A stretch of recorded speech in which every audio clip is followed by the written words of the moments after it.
Hello everybody, this is Dr. Harprasad from Global Health Spine Joint Repair Center, and today we are going to discuss regarding osteoarthritis of knee that is very common nowadays, और क्या क्या advance technologies available है that is non surgical, तो उसके बारे में discuss करेंगे।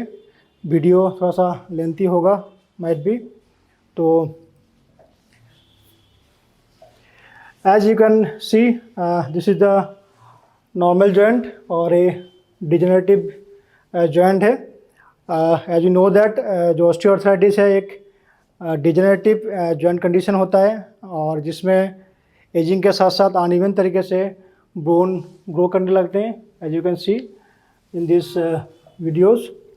और जैसे जैसे ये ग्रो करता है तो डिफॉर्मिटी होना स्टार्ट हो जाते हैं।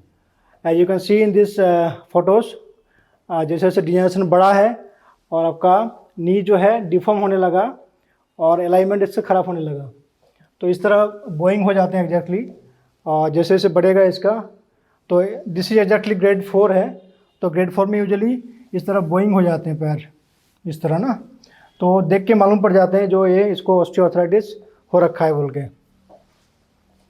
तो our main motto is avoid knee surgeries. So this is the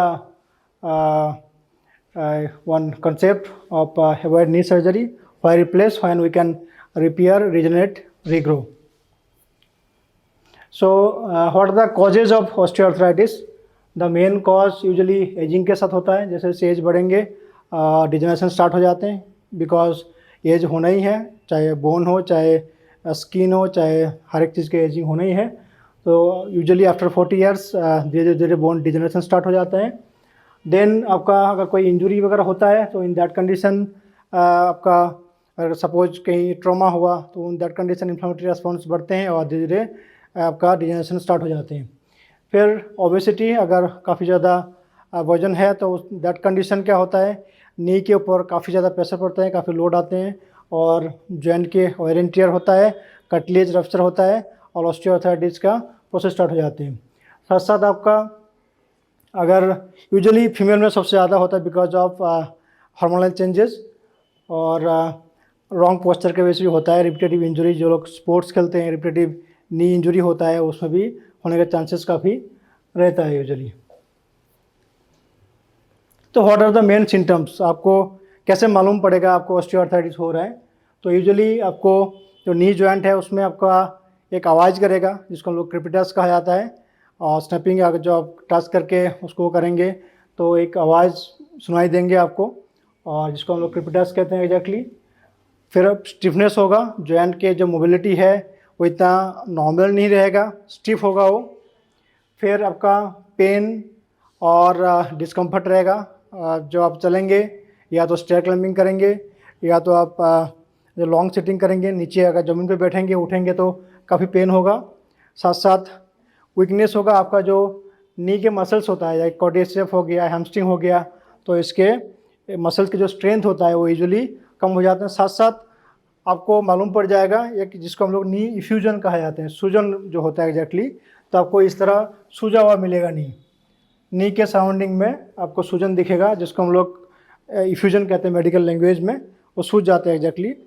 फिर आपका वहाँ हॉटनेस होगा, रेडनेस होगा, हाथ लगाएं तो काफ़ी गर्म मिलेगा वो। तो ये एग्जैक्टली इस तरह आप डायग्नोसिस कर सकते हैं। इनके साथ साथ आप डायग्नोसिस के लिए आप एक्सरे, एमआरआई, ये सब भी आप करा सकते हैं। तो this are very common symptoms. तो आप देखेंगे इसमें एक लेयर होता है, इसको हम लोग कटलेज कहते हैं एग्जैक्टली। तो कटलेज इन अर्ली स्टेज में ये डिजेनरेट करते हैं और टियर हो जाते हैं इस जगह से।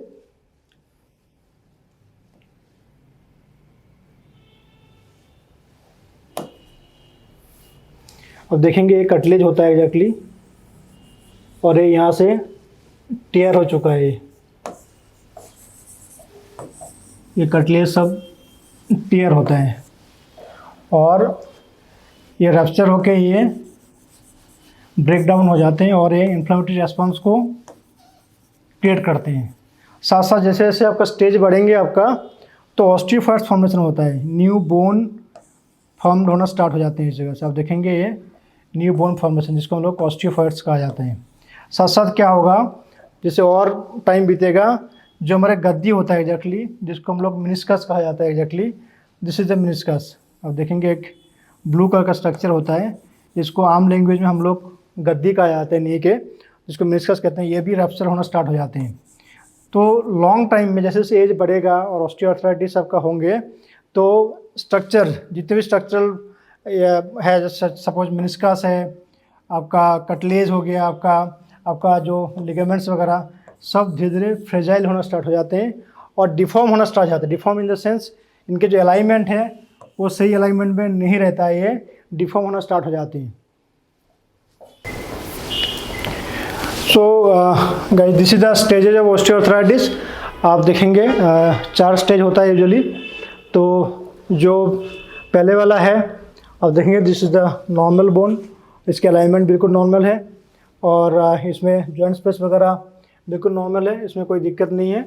तो this is the normal. Then आप देखेंगे फर्स्ट ग्रेड, इसमें थोड़ा सा बोन के साइज बड़ा है, जॉइंट स्पेस हल्का सा रिड्यूस हुआ है और थोड़ा सा सूजन वगैरह बढ़ जाते हैं।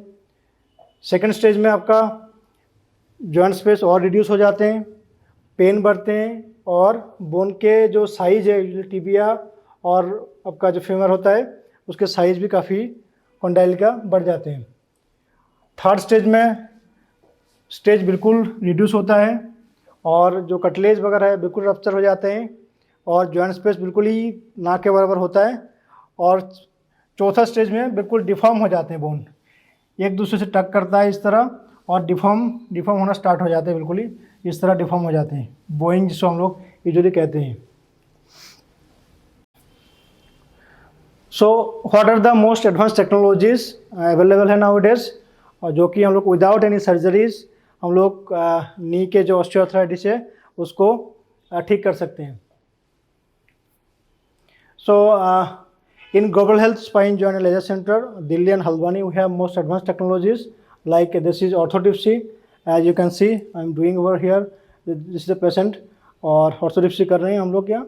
Orthotipsy as a kind of shockwaves है जो कि sound waves generate करते हैं और जो osteophytes बनते हैं यूजुअली ऑस्टियोआर्थराइटिस में उसको डिजॉल्व कर देते हैं। साथ साथ जो इन्फ्लेमेटरी रेस्पॉन्स है उसको क्विकली डाउन करते हैं और हमारे जो स्टेम सेल है बोन के, हम लोग का जो ग्रोथ फैक्टर होता है जिसको हम लोग VGF सेल कहते हैं उसको बढ़ा देते हैं immediately. Then we have this is the one kind of orthotripsy. ये कई बड़ा हेड होता है, आप देखेंगे यहाँ पे हम कर रहे हैं इसको, जैसे नी जॉइंट। और then we have robotic pulse Nd YAG laser.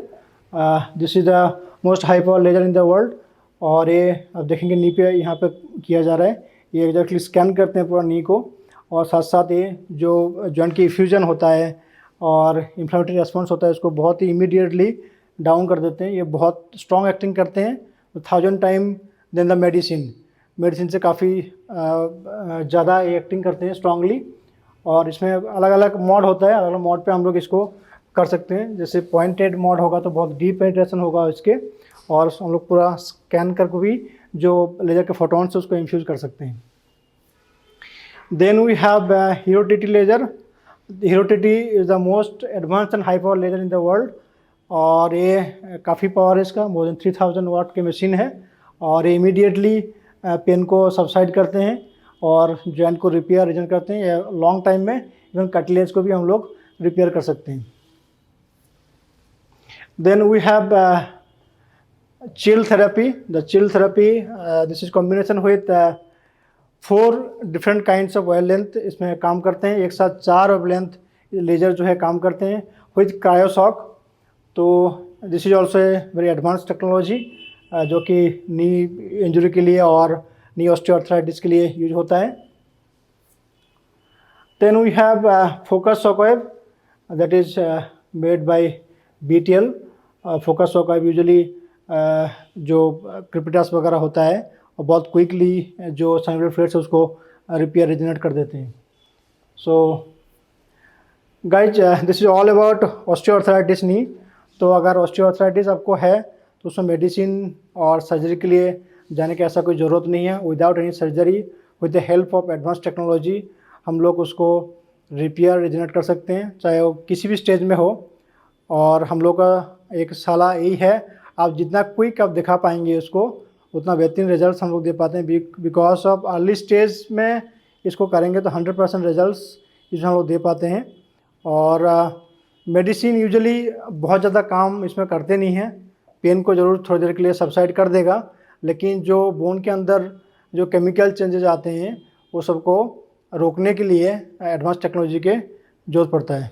तो थैंक यू गाइस।